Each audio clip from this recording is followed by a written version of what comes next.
Ասեմ անկեղծ, եթե իմ աշկերը փակեին ու բերեին Հայաստան, տանեին ցանկացած 10 պատահական դռնից ներս ու ասեին հիմա գուշակի, որ երկրում ես հայտնվել, ես հաստատ կասեի Հայաստան եւ երևի Երևան։ Ինչու՞, որովհետեւ ինտերիերները հիմնականում իրար նման են, copy-paste արած տարածքներ, հին, ասենք, տները, սովետական տները իրենց պատմություն ունեն, իսկ նորակառույցներն էլ մի այլ բան։ Վերջի տարիներում մենք տեսել ենք, որ ֆաշոնը բավական զարգացել է Հայաստանում, սրճարանների ինտերիերները բավական գեղեցիկ են, բայց ինձ թվում է բնակելի տարածքների ինտերիերները դեռևս մի քիչ զիջում են։ Ես նախկինում էլ մի հատ այս տիպի վիդեո արել եմ, այսօր որոշել եմ երկրորդն անեմ ու մի քիչ խոսենք հիմնականում Հայաստանում եւ Երևանյան բնակարանների մասին։ Վիդեոյի ընթացքում խոսելու ենք, որ ինչու են ամեն բնակարանները հիմնականում իրար նման, ինչ սխալներ ենք մենք անընդհատ կրկնում, ինչ տենդենսներից պիտի փորձենք ավելի հեռու մնանք եւ ամենից կարեւորը ինչ անենք, որ փոքր ծախսերով, փոքր փոփոխություններով մեծ ոճային փոփոխություն մտցնենք մեր տարածքում առանց այն ռեմոնտ բառի չարաշահման։ Եվ նաեւ վիդեոյի վերջում ձեզ ծանոթացնելու եմ 3 փաթեթի հետ, որ հենց ես կազմել եմ այն մարդկանց համար, որ ցանկանում են դիմել ինձ եւ փոքր ծախսերով իրենց ինտերիերի մեջ փոփոխություն մտցնեն։ Մնացեք ինձ հետ, գնացինք։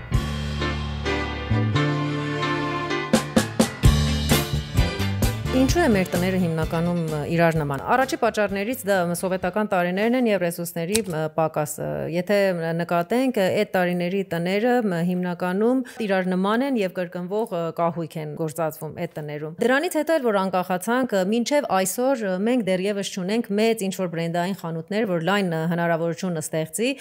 գնորդի համար, որ կարողանա, ասենք, ինչ-որ ցանկացած ճաշակի կահույք գնի։ Իհարկե լավ լուրը դա է, որ հիմա գոյություն ունի բեռնափոխադրող ինչ-որ կոմպանիներ, որ կարող են մեզ համար մեր ընտրած կահույքը կամ որևէ ինչ-որ դեկորատիվ առարկա կարող են փոխադրեն ցանկացած երկրից Հայաստան։ Երրորդ պատճառը, որ ես կարծում եմ ամենից կարևոր պատճառներից է, դա է, որ մենք մի տեսակ վախենում ենք ինքնատիպ լինելուց, սիրում ենք կրկնենք, որ ավելի ապահով լինի ամեն ինչը։ Օրինակ քույրը կամ բարեկամը կամ ինչ-որ ընկերուհին, ինչ-որ ծանոթ մի բան արել է իր բնակարանում, լավ է նայվում, մտածում է, որ ուրեմն ես էլ նույն բանը կրկնեմ։ Ասենք օրինակ վարպետը ասում է ինչ որ բան, ես այսինչ տեղ աշխատել եմ, լավ է եղել, մենք ասում ենք շատ լավ, դու էլ նույն բանը հենց մեր տանն արա։ Այդ պատճառը լինում, որ մենք օրինակ վերջում ունենանք ինչ որ նորոգված կամ վերանորոգված տարածք, բայց դա չի լինում ինչ որ քոնը կամ արտիստիկ, լինում է ասեն շատ ստանդարտ եւ միապաղաղ։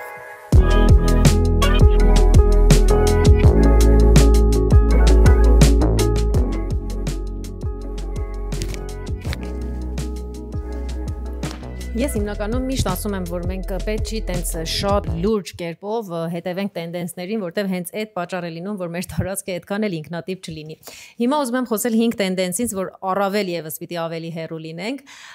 Առաջինը այդ մարմարի չափից ավել շատ կիրառելն է տարածքում։ Հիմա այսինքն երբեմն էլ իհարկե հիմնականում այդ իրական մարմար չի կամ սալիկներ է լինում, որ մարմարի նման է կամ գրանիտի նման է կամ ավելի վատ դեպքը դա է, որ ինչ որ արհեստական նյութով երեսպատման արհեստական, ասենք, կպչովի բաներ են լինում, որ գործածվում է թե խոհանոցում, երբեմն կարծում եմ պատերի վրա։ Կուզենայի ասել, որ հեռու մնանք, ասենք օրինակ նույն այդ մարմարը կարելի է միտեղ ինչ որ սեղանածածկի վրա գործածել խոհանոցում, բայց այդ բերում են դրսում, դնում են ինտերիերի, ասենք ցանկացած տեղ պատի վրա, հետո հատակի վրա, ինչքան շատ լինի, այդքան ավելի լավ։ Երկրորդ բանը մոլդինգներն է, որ ինքս անձամբ մի քիչ տատանվում եմ, որ ասեմ գործածվի թե ոչ, որովհետև ես ընդհանրապես մոլդինգ հասկացողության հետ այդքան էլ դեմ չեմ, ինքը մի քիչ դասական բնույթ ունի, մանավանդ եթե ասենք ինչ որ հին քարի շենքից ինչ որ բնակարանում արդեն իր դասական նախկինից արված ինչ որ հին մոլդինգ է իրական պատի վրա արված, դրա հետ ես այդքան էլ դեմ չեմ, բայց խոսքս դրա մասին է, որ հիմա շուկայում կան այդ հնարավորությունը, որ արագ ձևով ստանալ այդ մոլդինգի էֆեկտը եւ տեսնում եմ, որ ամենը նույն կերպ կրկնում են մի քանի պատի վրա, կարելի ասենք նույն այդ մոլդինգը անել մի քիչ ավելի տարբեր դիզայնով կամ, չգիտեմ, մի քիչ իրար նման կրկնվելը արդեն տհաճադարձնում։ Երրորդը պիտի խոսեմ ջահերի մասին։ Ջահերը ես այսինքն շատ եմ տեսնում այս բաների real estate-ների կայքերը, որ թերթում եմ, տեսնում եմ մոտավորապես ամենը նույն ջահերից են գործածում, հիմնականում այդ ճենապակյա, փայլփլուն, մեծ ու մեկ էլ որ այդ սխալն անդադ կրկնվում, որ տան այդ մեջտեղի հատվածում կախվում է ու վերջ, շրջի ինչ որ շուրջը անկյուններում լամպաներ չենք տեսնում, շերտավոր լուսավորություն չենք տեսնում ու այդ ջահերի, ասենք ոսկեգույն ինչ որ երկաթներ ու նույնատիպ կրկնվող ջահեր, որ հաստատ գիտենք որտեղից է գնված, դա էլ այդքան հաճելի չի ու տարածքը ավելի դարձնում է հասարակ եւ ստանդարտ։ Online կարելի է գտնել շատ հետաքրքիր ջահեր, որ թե ավելի մատչելի է եւ թե ավելի հետաքրքիր։ Էլ ինչ եմ մոռացել, ու մեկ էլ մի բան, որ շատ եմ տեսնում ես Հայաստան արվում է պատերի ինչ որ ֆակտուրա կա, որ կարող եմ ասեմ մոտ երևի 15 տարի է մինիմում էս անում են, ասենց ինչ որ փաթինայա տիպ, մի թեթև ասենց ոսկեգույն երանգներ էլ երբեմն լինում է մեջը, հավատացեք, դա այդքան հետաքրքիր չի եւ չի փացնում է տարածքը, ավելի լավ է, եթե չենք ուզում շատ ծախսենք, հասարակ ինչ որ սպիտակ գույն ընտրենք, ներկենք ավելի լավ է, քան թե այդ տիպը։ Կամ ինչ որ պաստառներ ա լինում, այտենց հատուկ տիպիկ, որ այստեղի բնակարաններում ես շատ եմ տեսնում գործածվում է, էլ ինքը էժան, ասենց վատ նյութով պաստառներ են, մեծ նախշերով, որը էդ էլ կարծում եմ, որ տարածքը ոչ միայն չի շահում դրանից, այլ տուժում է։ Ու վերջի բանը, որ պիտի խոսեմ իր մասին, դա է, որ այդ տենդենսն է, որ էդ էլ էլի մի քիչ դուրս է եկել արդեն մոդայից, ինչ որ պատ են վերցնում, մի հատ պատ ու դարձնում են դեկորատիվ ու մնացած պատերը, ասենք, թողնում են պարզ։ Էդ էլ այդքան չի չեմ խորհուրդ տա, որ այդ գործն անեք։ Ինչու են մեր տարածքները մութ, էսա ասեմ։ Նկատած կլինեք, որ նորակառույցներում երբեմն լինում են բնակարաններ, որ ունեն բաց պատշգամբներ, բայց դժբախտաբար բնակիչը վարակույր է կախում հենց այդ բաց պատշգամբում եւ դրա հետևանքով ունենում է նաեւ մութ բնակարան։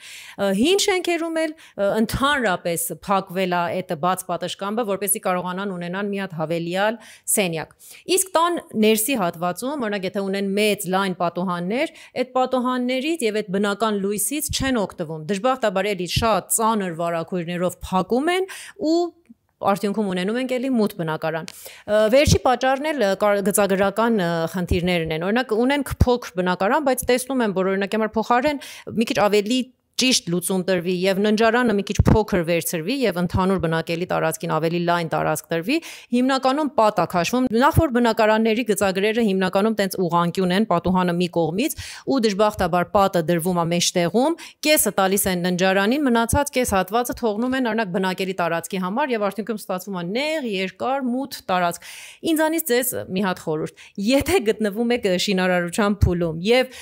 դեռ չեք, այսինքն պատերը քաշել, այնտեղ եթե պատը եւ հիմնական պատ չի, ձեր ասենք առանձնացնող պատը ննջարանի եւ մնացած տարածքի, կարելի է պատը ի օգուտ տարածքին դեպի ննջարան մի քիչ տեղափոխել, այսինքն օրինակ 30 սանտ տանել դեպի ննջարան եւ լայնացնել ընդհանուր բնակելի տարածքը։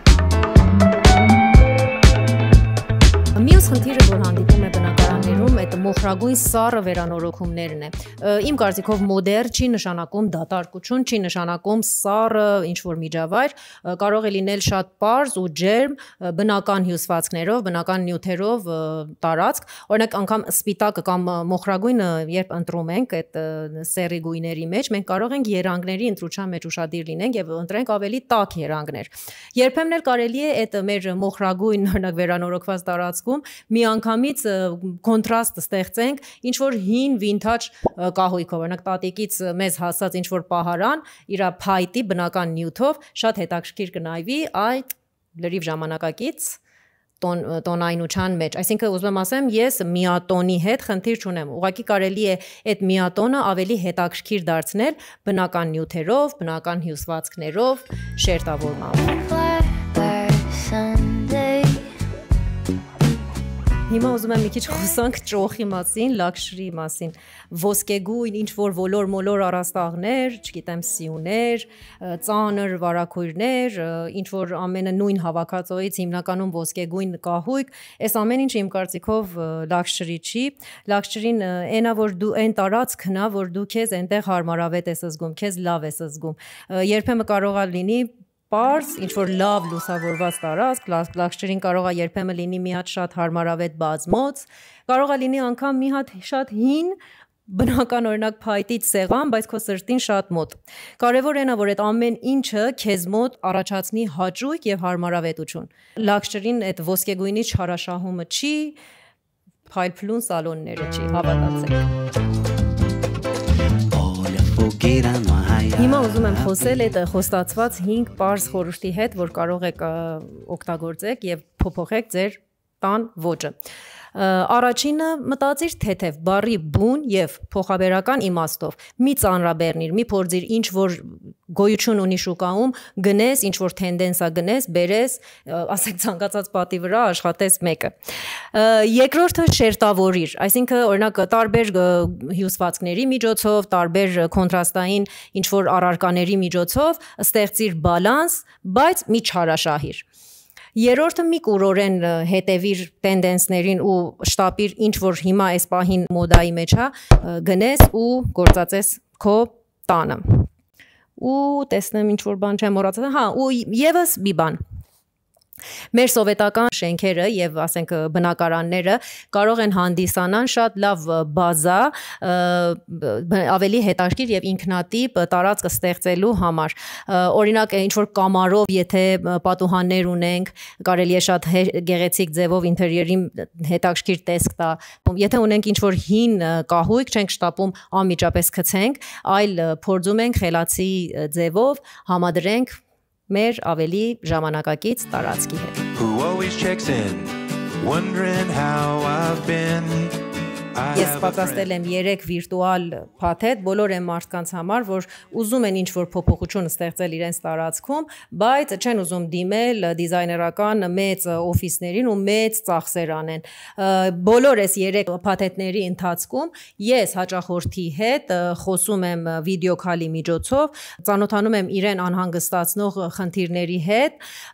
օրինակի համար ինչ-որ անկյուն ունի, ինչ-որ սենյակ ունի, փոփոխություն է ուզում անել, բայց չի պատկերացնում ինչպես Եվ ըստ ընտրված փաթեթի ես իրեն կարող եմ անել ինչ-որ առաջարկներ։ Օրինակ երբեմն կարող եմ առաջարկեմ կահույքի փոփոխություն, երանգների փոփոխություն, ինչ երանգի ընտրությունը ավելի ճիշտ է այդ տարածքում, ինչպես լուսավորությունը փոխել, շերտավորել,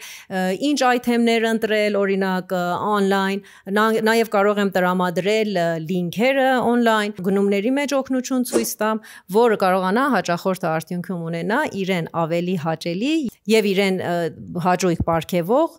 տարածք։ Այսօրվա համար պատրաստել էի այսքանը, խնդրում եմ հաստատ կոմենտներում գրեք, որ դուք էլ միանում եք իմ թիմին եւ համաձայն եք իմ կարծիքների հետ, թե չէ ամբողջովին ունեք հակառակ կարծիք։ Չմոռանամ ասեմ, հաստատ խնդրում եմ բաժանորդագրվեք եւ լայքեր դրեք, վիդեոն մի քիչ երկար ժամանակ ակտիվ չեմ եղել ու պետք ունի, որ մի քիչ ավելի կարողանա տարածվի եւ դիտումներ ապահովի։ Այսպիսով դուք ինձ օգնում եք, որ կարողանամ ավելի որակյալ դարձնել իմ աշխատանքը։ Հաջող։